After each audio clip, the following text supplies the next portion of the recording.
नमस्कार। मैं डॉक्टर सुमन भारद्वाज, साइकोलॉजिस्ट, और आज हमारे जो गेस्ट हैं वो भी साइकोलॉजिस्ट हैं। कंसल्टेंट साइकोलॉजिस्ट मिस्टर विकास शर्मा, जो माइंड एंड वेलनेस हब मनोविकास केंद्र के संस्थापक हैं और बहुत अच्छा काम कर रहे हैं साइको डायग्नोस्टिक क्राइटेरिया में। और उस एरिया में आज इनसे हम जानते हैं टेस्टिंग के बारे में कि साइकोलॉजिकल टेस्ट क्यों ज़रूरी होते हैं और ये क्या होते हैं, क्योंकि ज़्यादातर लोगों को साइकोलॉजिकल टेस्टिंग के बारे में कोई जानकारी ही नहीं है।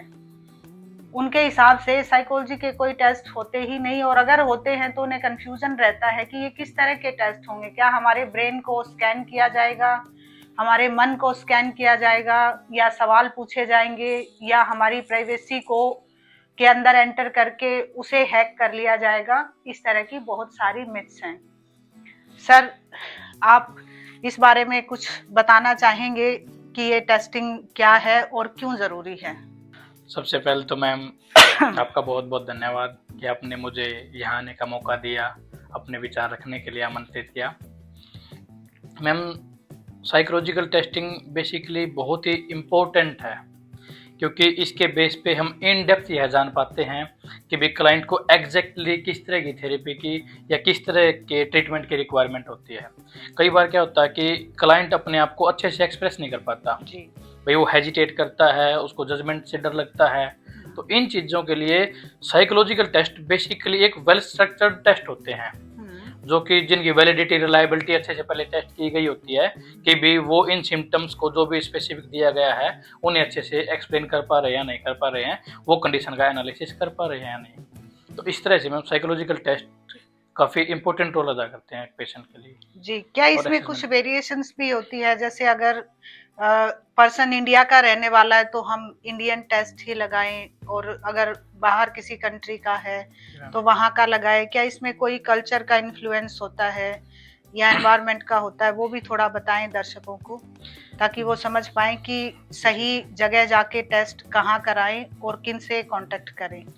बेसिकली तो मैम जो भी साइकोलॉजिकल टेस्ट बनाए गए होते हैं वो ऑल ओवर वर्ल्ड पे एप्लीकेबल होते हैं, लेकिन कहीं ना कहीं कुछ न कुछ स्पेसिफिक ऐसा क्राइटेरिया होता है कि जिसमें कल्चरल कॉम्पिटेंस आता जाता है। इसलिए उनकी जो रिलायबिलिटी वैलिडिटी जो भी सेलेक्ट की जाती है, उसमें जो टेस्टिंग के लिए जो भी इंडिविजुअल सेलेक्ट किए जाते हैं वो कोशिश तो ऐसी होती है भी मतलब हर एक सब कॉन्टिनेंट से और कॉन्टिनेंट से सेलेक्ट किए जाएं ताकि उनकी वैलिडिटी और रिलायबिलिटी अच्छे स्कोर पे आए। लेकिन फिर भी उनमें कुछ न कुछ कल्चरल डिफरेंस रहता है मैम। तो इसीलिए उनकी जो भी कल्चरल डिफरेंस है उसको कम करने के लिए उनकी पर्टिकुलर कल्चर की अडेप्टेशन होती है। कि भी जैसे अगर कुछ फॉरेन के टेस्ट हैं उनको इंडियन कल्चर में यूज करना है तो इंडियन की कुछ अलग से उनकी अडेप्टेशन होगी। जैसे मैं कुछ एक टेस्ट का एग्जांपल बताऊं तो आपको, जैसे वेस्लर का है मैम, IQ असेसमेंट के लिए टेस्ट है जो, तो उसकी जो इंडियन कल्चर में ज़्यादातर यूज होता है वो तो मिसिक के रूप में यूज करते हैं मैम। मालिन इंटेलिजेंस टेस्ट है जो, उसको यूज किया जाता है। उसमें एक दो जो सब स्केल था जो जिसमें ये ज़्यादा महसूस हो रहा था कि जिसकी वजह से कल्चर कॉम्पिटेंस बढ़ सकता है, तो उसको रिमूव कर दिया गया और बाकी टेस्ट को यूज किया जा सकता है। बढ़िया। दूसरा सवाल ये है कि कैसे और कब टेस्ट लगाने चाहिए, या साइकोलॉजिस्ट कैसे ये निर्धारित करते हैं कि जब पेशेंट आके अपनी कंप्लेन बताते हैं, सिम्टम्स बताते हैं, जब वो पूरा समझ भी लेते हैं कि ये इनके सिम्टम्स हैं, इनके ये इतने इतने इश्यूज आ रहे हैं और मुझे पूरा केस समझ आ गया, लेकिन फिर भी हम टेस्ट करना चाहेंगे, क्या वो वाकई में ज़रूरी है या उसको छोड़ देना चाहिए?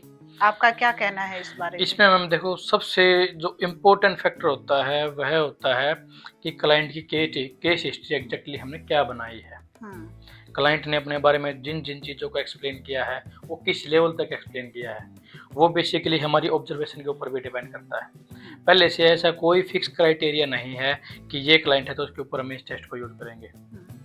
वो डिसाइड होगा जब हमने एक तरह से केस हिस्ट्री को डिसाइड किया है, भी इसकी केस हिस्ट्री ये निकल के आई है, उसमें हम यह महसूस कर रहे हैं कि भाई इन्होंने जो भी सिम्टम बताए हैं या तो वो कम्प्लीटली क्राइटेरिया को मैच नहीं कर रहे, कि जैसे भी हर एक डिसऑर्डर्स के अलग अलग सब कैटेगरी वाइज वो दिए गए हैं, भाई इसका ये क्राइटेरिया है, डायग्नोस का इसका ये क्राइटेरिया है। कई बार क्या होता है मैम कि जैसे फिक्स डायग्नोस्टिक क्राइटेरिया को मैच नहीं कर पाते, क्योंकि क्लाइंट भी लैग कर जाता है, अभी वो मतलब अच्छे से एक्सप्लेन नहीं कर पाता अपने सिम्टम्स को, या फिर कुछ वो हेजिटेट करता है, या भी जजमेंटल फैक्टर की वजह से भी वो स्टार्टिंग में ही आता है। जैसे अगर कोई फर्स्ट सेशन ही है मैम, तो वो बहुत ही मतलब हेजिटेशन है ऐसी बनी रहती है मैम, कुछ ना कुछ एक डर रहता है, अभी कहीं ये मैं इस चीज़ को अगर इस तरह से बताऊंगा तो मेरे बारे में क्या धारणा बनेगी, तो वो मैनिपुलेट कर जाते हैं, कुछ फैक्ट्स को हाइड कर जाते हैं। इसी तरह से मैम, तो उनको रिमूव करने के लिए मैम साइकोलॉजिकल टेस्ट की हेल्प ली जाती है। और कई बार क्या होता है मैम, जैसे कि ये उससे एहसास हो जाता है, अभी जैसे पर्सनैलिटी का ही है, तो उसमें कोमोर्बिडिटी कितनी है वो एग्जैक्टली निकल के आ जाता है मैम टेस्ट के बेसिस पे। तो इस तरह से टेस्ट की रिक्वायरमेंट होती है। सॉरी, आपने कोमोर्बिडिटी वर्ड यूज किया, तो कोमोर्बिड से क्या मतलब है यहाँ पे? यहाँ कोई साइकोलॉजिकल कोमोर्बिडिटी है या फिजियोलॉजिकल है, या किस तरह की कोमोर्बिडिटी की आप बात कर रहे हैं?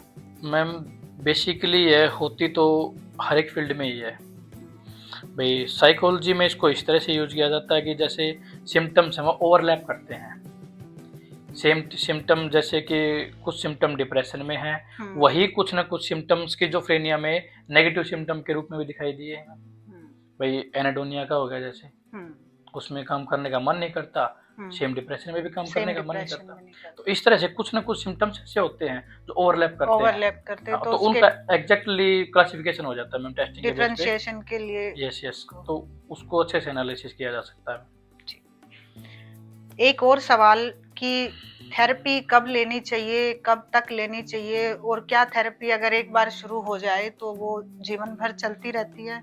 इसके बारे में काफी मिसकंसेप्शंस हैं लोगों के बीच में, थोड़ा वो भी क्लियर करें। ये देखिए मैम, थेरेपी कब लेनी चाहिए इसके लिए कोई स्पेसिफिक क्राइटेरिया तो है नहीं भाई। जब भी हमें यह महसूस हो, थेरेपी बेसिकली ये नहीं है मैम कि हम किसी थेरेपिस्ट के पास ही जा रहे हैं कि वही हमारी थेरेपी का ही पार्ट है। थेरेपी टेक्निकली देखा जाए तो बचपन से स्टार्ट हो जाती है भाई। हमारे पेरेंट्स हमें कैसे गाइड कर रहे हैं, हमारा एनवायरनमेंट हमें कैसे मॉडिफिकेशन दे रहा है। तो बेसिकली हम जब भी अपने बारे में इस तरह से महसूस कर रहे हैं कि भी हम इस पर्टिकुलर एरिया में हम लैग कर रहे हैं, तो उस फील्ड में हम किसी खुद भी मान के चलते हैं भी, हमसे अगर कोई स्पेसिफिक कोई किसी फील्ड का एक्सपर्ट अगर हमें इस चीज़ के लिए सजेशन देगा तो वह हमारे लिए कितने अच्छे होंगे। तो हम कोशिश करते हैं भी जिस भी एरिया में हम लैग कर रहे हैं उसी तरह की थेरेपी होती है मैम। साइकोथेरेपी में यह भी हम मेंटल हेल्थ से रिगार्डिंग या फिर किसी भी तरह में लैक ऑफ कॉन्फिडेंस लगा सकते हैं भाई, हम अपने आप को अच्छे से यूटिलाइज नहीं कर पा रहे अपने कैपेबिलिटीज को, तो उनके लिए हम जैसे साइकोथेरेपिस्ट के पास भी जा सकते हैं।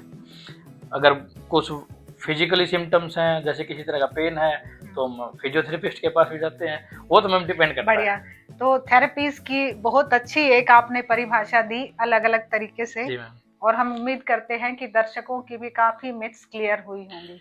आपका बहुत बहुत धन्यवाद डॉक्टर विकास। Thank you.